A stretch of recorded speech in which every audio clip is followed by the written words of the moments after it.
नमस्कार दोस्तों, मेरा नाम है रोहित। इस वीडियो में आपके साथ 7वीं क्लास की साइंस के बारे में डिस्कस करूंगा, जो कि हीट है। हीट बहुत ही महत्वपूर्ण टॉपिक है। पहली वीडियो मैंने बनाई हुई है, यदि आपने नहीं देखी तो उसको जाकर देख लीजिए। इसमें हम ओवरव्यू करेंगे उसी का और आगे डिस्कस करेंगे कि आगे क्या है। चलिए शुरू करते हैं। जैसा कि हॉट और कोल्ड हमने डेली लाइफ में महसूस किया होगा। जैसे इस एक्टिविटी में इन्होंने किया था कि हम लोग हॉट और कोल्ड का महसूस कर सकते हैं, लेकिन एग्जैक्ट जो है टेम्परेचर नहीं बता सकते कि किस चीज़ का कितना एग्जैक्ट टेम्परेचर होगा। तो इसी को मेज़र करने को क्या कहते हैं कि एग्जैक्ट टेम्परेचर मेज़र करने को कैसे किया जाता है, वो थर्मोमीटर से किया जाता है। तो इसी के बारे में चर्चा की गई थी और हमने पढ़ा था कि जो मनुष्य का तापमान रहता है वो क्लिनिकल थर्मोमीटर से मेज़र किया जाता है।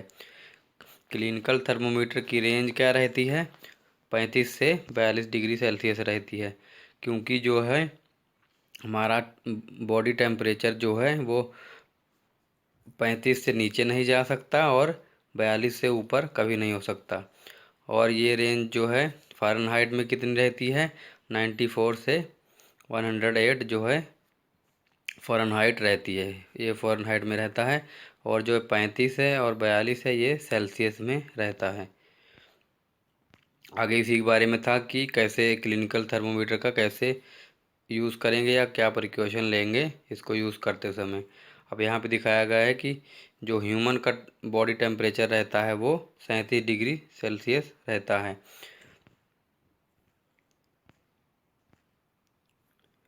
आगे यहाँ पे दिखाया गया है कि पर्सन का जो टेम्परेचर है एग्जैक्ट 37 नहीं हो सकता।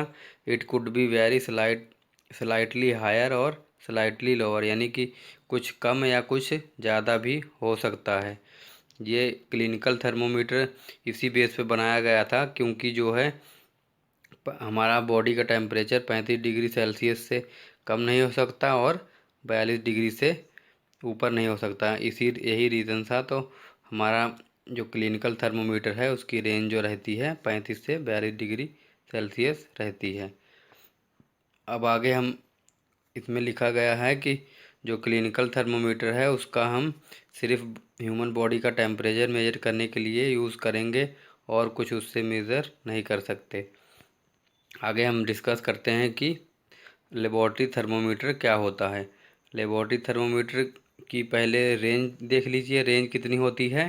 -10 डिग्री से 110 डिग्री सेल्सियस जो रहती है वो इसकी रेंज रहती है। इसको अब कैसे मेज़र किया जाता है इसके बारे में देखते हैं हम लोग। इसमें भी प्रोसीजर है, जैसा कि ये फिगर में दिखा रहा है। लेबॉर्ट्री थर्मोमीटर इसको हम वर्टिकली रखेंगे। जैसे क्लिनिकल थर्मोमीटर को हॉरिजेंटल रखते थे, अब इसको वर्टिकल रखेंगे। और जो बल्ब है वो सरफेस से टच नहीं होना चाहिए। यही इसमें लिखा गया है कि अपराइट करो, टिल्ट नहीं करोगे। और जो है जो बल्ब, जैसे मैंने आपको बताया था पिछली वीडियो में कि बल्ब क्या होता है, जिससे जहाँ पे टच करने से रीडिंग आती है वो बल्ब को नीचे एकदम सरफेस से नहीं टच कराओगे। यहीं पे ये लिखा गया है और बीच में रखोगे। और इसमें एक और रहता है कि जब जब जब जब कंटेनर जो है, कंटेनर में जब तक क्लिनिकल थर्मोमीटर है वो बीच रहेगा तो उसी दौरान आप लोग रीडिंग निकाल लिख लोगे। अगर यदि आपने कंटेनर से जिसका टेम्परेचर मेज़र करना है, कंटेनर से आपने यदि ये लेबॉर्ट्री थर्मोमीटर निकाल लिया तो ये पारा इसका जो है मरकरी फॉल हो जाएगा और रीडिंग एग्जैक्ट नहीं आएगी। तो इसीलिए इसमें एक प्रिकॉशन लेनी रहती है कि जब इसी कंटेनर में जिसका टेम्परेचर ना मेज़र करना है उसको उसमें जब डिप रहेगा तभी उसकी रीडिंग लिख लेंगे, तभी ये एग्जैक्ट रीडिंग देगा। तो यही इसमें बताया गया है। और जो है इसका यूज़ जो है ह्यूमन बॉडी के लिए नहीं किया जा सकता है, यही इसमें आगे दिखाया गया है। अब ये पारा उसमें गिर जाता है लेबॉर्ट्री थर्मोमीटर में, लेकिन जो है क्लिनिकल थर्मोमीटर है उसमें पारा नहीं गिरता। उसमें किस वजह से नहीं गिरता है क्योंकि ये किंक नाम की एक जो चीज़ पाई जाती है, इसी वजह से पारा ड्रॉप नहीं होता और इसमें जो है ड्रॉप हो जाता है पारा। तो आशा करता हूँ ये पता लग गया होगा कि क्यों जो है पारा उसमें ड्रॉप नहीं करता, या मरकरी ड्रॉप क्यों नहीं करती है। उसमें किंक पाया जाता है जो कि प्रिवेंट करता है कि वो गिरे नहीं। ये जैसा कि फिगर में दिखाया गया है 4.6 में, clinical thermometer has kink in it. अब ये आगे इसमें दिया गया है कि मरकरी को जो है एक टॉक्सिक सब्सटेंस है, इसको डिस्पोज करना डिफ़िकल्ट है, इसलिए जो अब डिजिटल थर्मोमीटर आ रहे हैं उसमें जो है मरकरी का इस्तेमाल नहीं किया जाता है। आगे हम लोग डिस्कस करते हैं।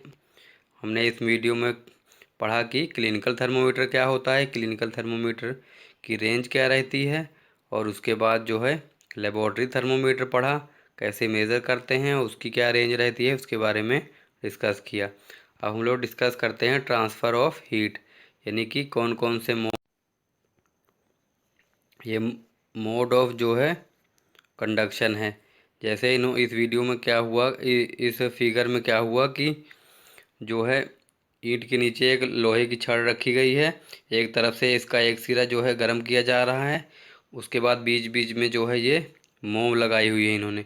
जब जैसा कि देखेंगे कि एक साइड आप इसको गर्म करेंगे, दूसरी साइड की जो है दूसरी साइड भी छड़ जो है गर्म हो जाती है। यही एक कंडक्शन का उदाहरण है। अब आगे कंडक्टर क्या होता है ये देख लीजिए।